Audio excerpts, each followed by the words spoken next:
Sur le lac de Petit-Saut, l'exploitation des arbres immergés a débuté. L'entreprise Triton, rachetée par Voltalia, exploite et va exploiter selon elle la moitié environ de la surface du lac. Ce bois aura deux utilisations, du bois d'œuvre ainsi que du bois énergie pour alimenter une usine biomasse. Mais au-delà de l'aspect purement économique et industriel, que dire des impacts environnementaux du projet ? Cette exploitation est-elle également conciliable avec les activités touristiques qui se sont développées sur et autour du lac ? Pour en parler, deux invités ce matin. Laura Jeannot, bonjour. Bonjour. Vous êtes doctorante en géographie du tourisme à l'université d'Angers et vous êtes à l'origine d'un long article à propos de Petit-Saut pour le site The Conversation et vous êtes aux côtés de Mickaël Pétard. Bonjour également. Bonjour, oui, donc Mickaël Pétard, je suis gérant de la société Micanoë et secrétaire adjoint de la compagnie des guides. Oui. Voilà, membre de la compagnie des guides. Merci beaucoup à tous les deux d'avoir accepté notre invitation. Je vais vous demander de rapprocher un tout petit peu votre micro, voilà, comme ça tout le monde vous entendra parfaitement bien. Ce projet d'exploitation, ça fait maintenant quand même plusieurs années qu'on en entend parler. Là, ça y est, ça a commencé depuis plusieurs mois. Je le reprécise pour tout le monde quand même, pour que tout le monde visualise bien finalement ce dont on va parler ce matin. À terme, concrètement, il y aura 3 barges avec des machines installées dessus qui vont naviguer sur le lac et qui coupent en fait les arbres immergés sur certaines zones.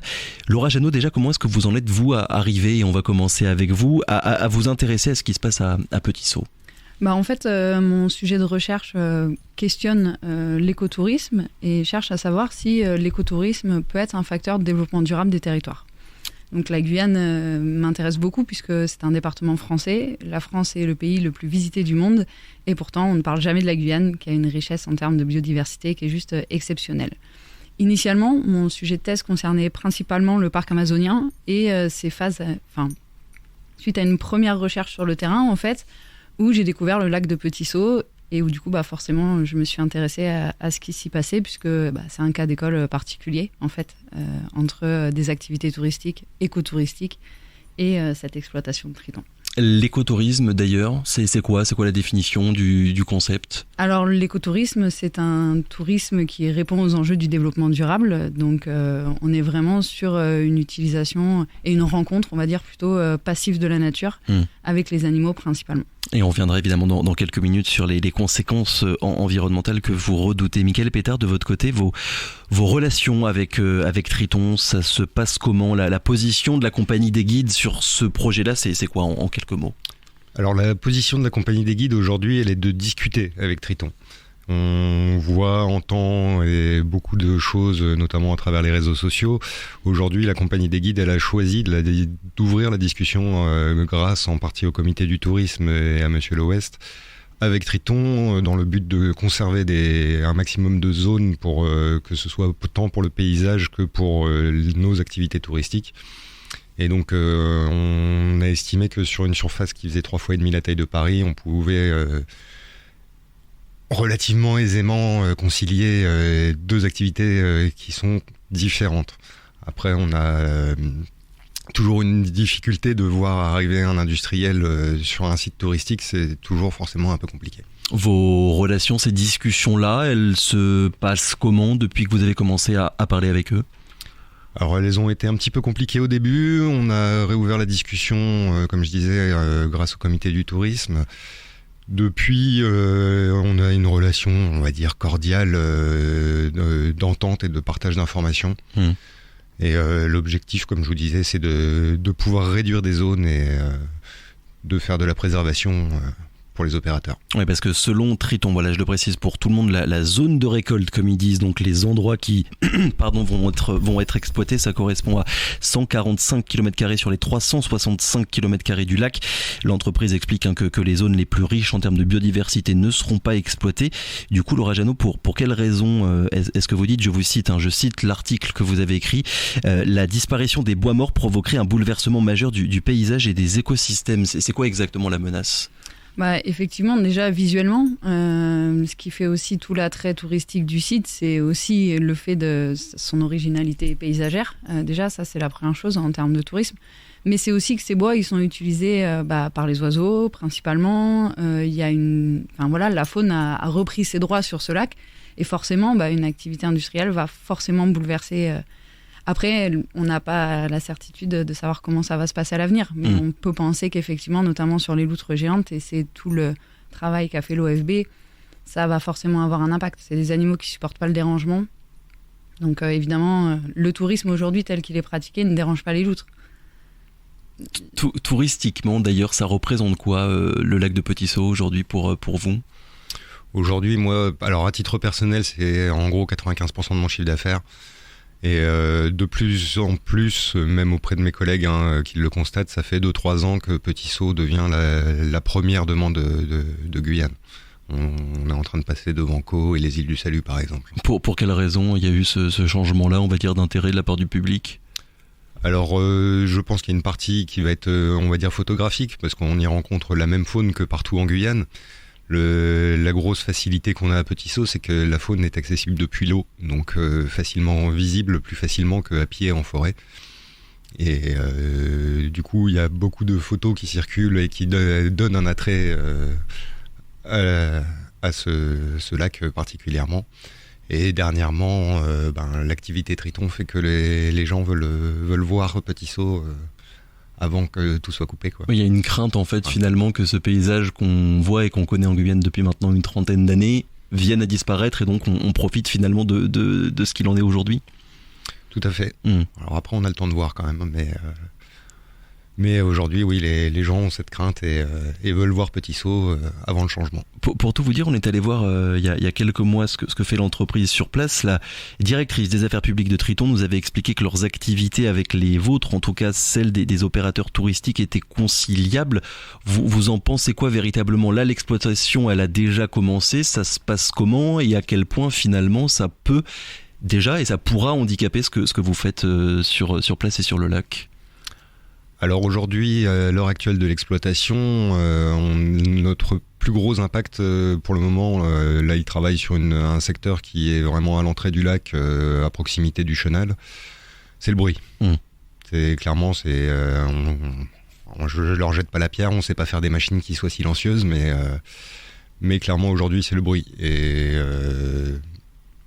on a aussi le chantier, donc moi je les ai rencontrés hier à nouveau, Triton. Le chantier se termine en mars sur la partie des grades. Et même eux ne supportent plus parce que le bruit des cailloux qu'on cassait, des piliers en métal qu'on enfonce au marteau pneumatique, forcément ça génère beaucoup de nuisances sonores. Donc hâte d'être au mois de mars et que ce chantier se termine, n'avoir plus que la barge qui fasse du bruit sur le lac. Et donc là, il y a des négociations, en fait, des discussions en ce moment pour faire en sorte que l'activité n'ait pas lieu tout au long de l'année. C'est bien ça, qu'il y ait des périodes, en fait, durant lesquelles il ne se passe rien de leur côté pour pouvoir vous laisser la place finalement et accueillir du public sur le lac. Tout à fait. Alors bon, déjà, Triton étant une entreprise classique, entre guillemets, ils ne travaillent pas les week-ends, ce qui en soi, pour nous, est important.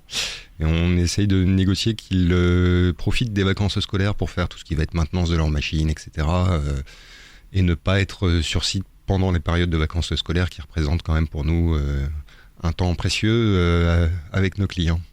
Laura Jeannot, et c'est ce que vous me disiez juste avant d'entrer en studio, à quel point finalement ce projet-là et ce cas-là de Petit-Saut entre les aspirations industrielles, on va dire, de Triton et de l'autre, ce qui peut exister d'un point de vue environnemental mais aussi touristique, vous m'expliquez que finalement c'était un exemple du fait qu'on ne prenait pas en compte le non-humain pour la mise en place de tous ces projets-là. Est-ce que vous pourriez nous repréciser un petit peu ces choses-là ?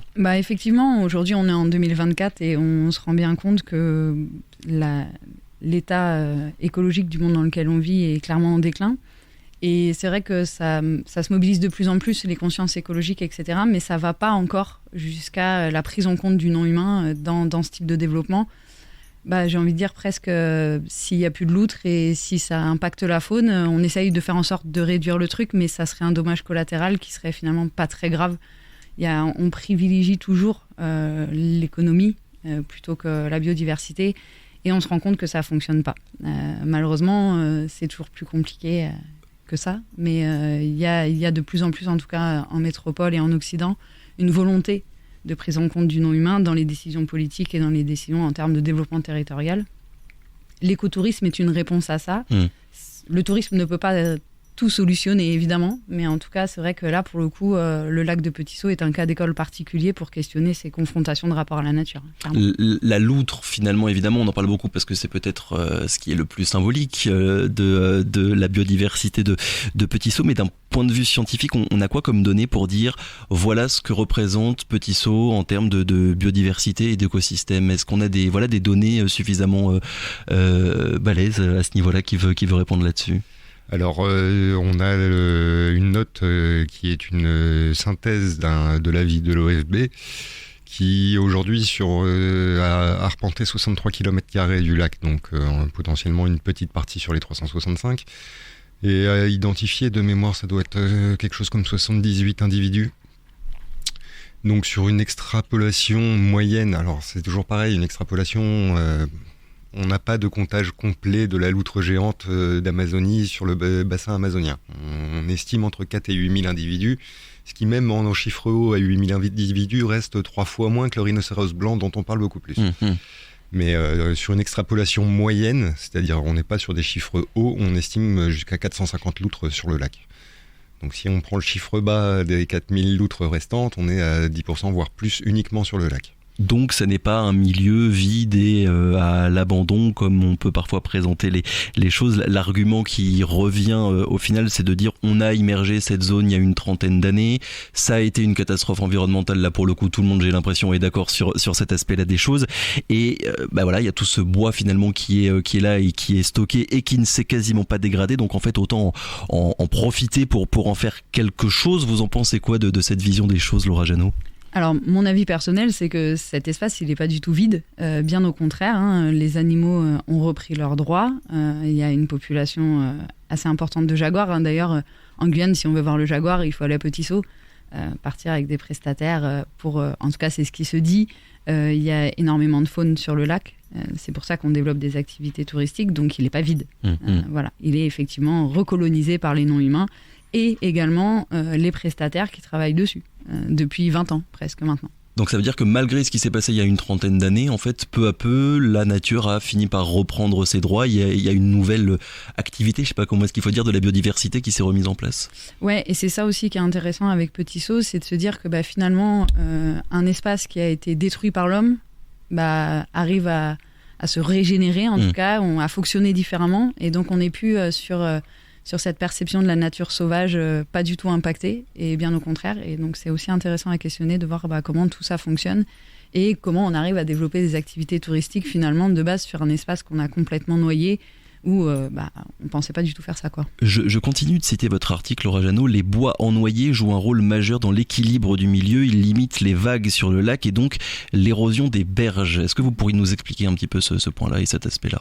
Effectivement, le fait qu'il soit là, s'il y a trop de vagues, ça va détruire les berges et ça va limiter l'accès aux animaux et la vision des animaux. Donc voilà. Et il y a aussi les bateaux. Le fait que les bois soient noyés et que ça soit compliqué de naviguer sur le lac, ça évite aussi tout un tas de dérangements et d'autres activités touristiques qui pourraient être développées mais qui ne correspondraient plus à un écotourisme et donc qui auraient un impact en termes de dérangement sur la faune, comme des jet skis ou d'autres types de bateaux à moteur, par exemple, quoi. Ce projet-là, d'après ce que vous avez pu déjà constater, Michael Pétard, est-ce qu'il a manqué de communication, de clarté sur la manière de faire, sur le déroulé des choses, avec une réunion de tous les acteurs concernés, par exemple ?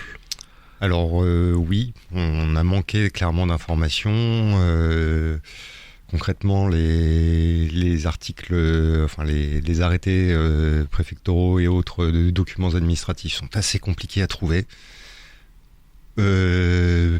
Triton n'avait pas connaissance de la présence des opérateurs touristiques, a priori, selon eux, au démarrage du projet. Vous êtes combien d'ailleurs à peu près à travailler On est un peu plus d'une vingtaine de guides à travailler sur Petit-Saut aujourd'hui. À savoir que c'est en plein essor, puisqu'il y a une quinzaine d'années, ils étaient 3 ou 4 à travailler. Donc c'est un chiffre qui augmente constamment. Après, sur la communication, on en revient aux discussions qu'on a avec Triton. C'est qu'aujourd'hui, il y a une commission de suivi de site qui a été mise en place. Il a fallu 1 an à Triton pour réussir à la mettre en place. Alors, je leur jette pas la pierre, hein, les différents services des GTM, etc., sont pas forcément super réactifs. Après, aujourd'hui, ils ont volonté de nous donner l'accès à l'information et au fonctionnement de leur industrie. L'argument de Triton qu'on avait interrogé sur cet aspect-là, c'était de dire finalement qu'ils avaient repéré certaines zones particulièrement riches en termes de biodiversité et qu'ils ne toucheraient pas à ces zones-là. Est-ce que d'un point de vue environnemental, c'est quelque chose qui peut vraiment avoir du sens de dire on va en préserver certaines, on va en exploiter d'autres, ou bien dès qu'on agit en fait d'un point de vue industriel sur la zone, c'est tout le lac de manière générale qui va être impacté, qui veut répondre sur ce sujet-là? Ouais. Alors concrètement, du point de vue notamment de la loutre, on n'a pas de comparatif à n'importe quelle échelle, que ce soit nationale ou mondiale. On n'a pas de comparatif. On ne sait pas comment va réagir la loutre demain. N'aimant pas le dérangement, elle va très probablement partir. Est-ce que ce sera temporaire? Est-ce qu'elle reviendra? Est-ce qu'elle ne reviendra pas? Est-ce qu'on la menace concrètement? Moi, je suis pas scientifique pour le coup, mais je pense qu'on ne saura pas dire. Est-ce que, encore une fois, on se retrouve pas dans une situation où, au final, la position finalement industrielle et économique d'un côté, on sait que ça représente ce projet-là quand même des millions d'euros à la fois d'investissement, mais aussi de futurs fonds qui seront récoltés plus tard, et aussi de création pour l'emploi avec des postes, enfin voilà, tous les arguments qui reviennent d'un point de vue économique, et de l'autre, des données purement environnementales. On se retrouve avec deux visions finalement du monde qui sont totalement inconciliables. Laura Jeannot. Je ne sais pas si c'est inconciliable. En tout cas, de ce qu'on voit là et de ce qu'essaye de faire Triton avec la compagnie des guides, c'est d'essayer de trouver une conciliation. Oui. Après, dans les faits, ça reste toujours compliqué, et c'est toute la difficulté du développement durable, c'est d'essayer de concilier tous ces enjeux. Voilà. Donc l'avenir dira s'ils ont réussi à trouver un équilibre ou pas. Mais c'est vrai que ça semble quand même très compliqué. Là-dessus, Michael Pétard. Là-dessus, aujourd'hui, on a une dérogation à l'article 33 sur la biomasse qui est parue là, le 27 décembre de mémoire, oui, qui pose question, puisque on est en train de dire au niveau européen que la biomasse, alors la biomasse c'est pas Triton, c'est l'autre branche de Voltalia, c'est Sinamari Biomasse Énergie. Et on est en train de dire au niveau international que la biomasse, c'est pas si bien que ça, et que c'est pas ni rentable ni écologique. On le voit puisque on a un arrêté pour SBE qui permet de limiter leurs taxes, et qu'on pourrait qualifier de subvention déguisée. Sans ces subventions, aujourd'hui, une centrale biomasse n'est pas rentable. Donc ça pose quand même question. Laura Jeannot, sur la question du mercure, vous écrivez que le lac est le réceptacle de mercure d'origine naturelle, mais aussi issu de l'orpaillage illégal, et la coupe de tout le bois finalement pourrait contribuer à augmenter la contamination des écosystèmes et des espèces présentes. Là encore une fois, les risques concrets, est-ce qu'on arrive à les mesurer, ou bien on est dans l'ordre de la projection finalement un petit peu abstraite? Alors ça, c'est le rapport de l'OFB, Oui. C'est eux qui expliquent ça, et effectivement, je pense que comme on sait très bien aujourd'hui, quand on fait de l'orpaillage, qu'on libère du mercure en lessivant les sols, on est, à mon avis, clairement sur la même chose. Voilà. Oui, ça aura un impact, et c'est toujours pareil en fait. Le problème, c'est que tant que le milieu n'est pas détruit, on ne peut pas savoir jusqu'où ça va aller. Là, ce qui est intéressant, c'était de se dire que finalement, il y avait une autre possibilité d'exploiter cet espace de manière durable à travers l'écotourisme, et que il y a d'autres choix qui ont été faits. Voilà. Après, est-ce que ça va vraiment tout impacter? Est-ce que ça va tout détruire? Est-ce que ça, c'est toujours pareil.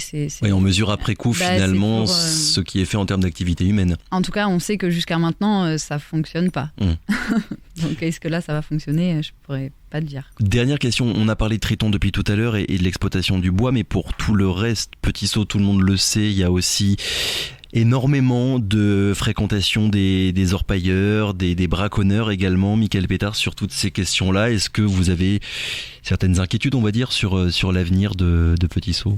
Alors, c'est pas sur l'avenir, c'est déjà sur le passé. Présent, sur le passé et sur le présent. Ça fait partie des grosses problématiques, parce que Triton, c'est une chose, c'est une activité industrielle, mais on a la capacité de discuter avec eux. J'ai pas les pouvoirs de discuter avec les orpailleurs illégaux, j'ai pas le pouvoir de discuter avec les braconniers, j'ai pas le pouvoir de discuter avec des gens qui vont avoir des scieries illégales sur le site. Je n'ai pas le pouvoir de l'État à savoir contrôler des gens qui travaillent sans numéro de SIRET, sans assurance, sans carte professionnelle pour des activités spécifiques. Tout ça, c'est... Et ça, c'est fréquent. C'est très fréquent.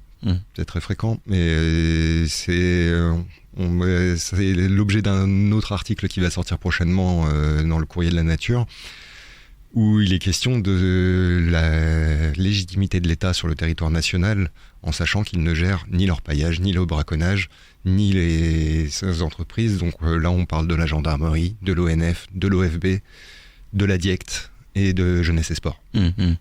Il y a eu une aggravation, on va dire, de ce sujet-là depuis ces dernières années. Je me souviens pendant la crise du Covid-19, donc ça remonte maintenant à quelques années, on avait expliqué que ça avait favorisé, on va dire, la présence des orpailleurs sur place 2-3 ans plus tard. Qu'est-ce que vous constatez ? Est-ce qu'il y en a de plus en plus finalement ?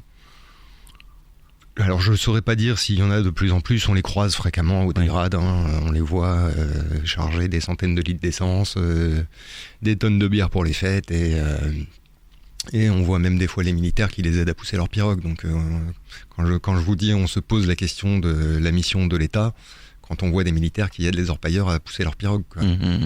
Oui, de l'autre côté, l'État, en tout cas, c'est ce qu'ils nous disent à chaque fois qu'on leur donne la parole, que tous les moyens sont mis pour lutter le plus efficacement possible contre les orpailleurs illégaux. Alors, concrètement, je pense que quels que soient les services que j'ai cités, il manque de moyens. Mickaël Pétard et Laura Jeannot, merci beaucoup d'avoir été avec nous ce matin pour revenir donc sur la situation actuelle du lac de Petit-Saut avec donc l'exploitation des arbres qui a commencé sur le lac avec l'entreprise Triton. Merci encore, très bonne journée à vous.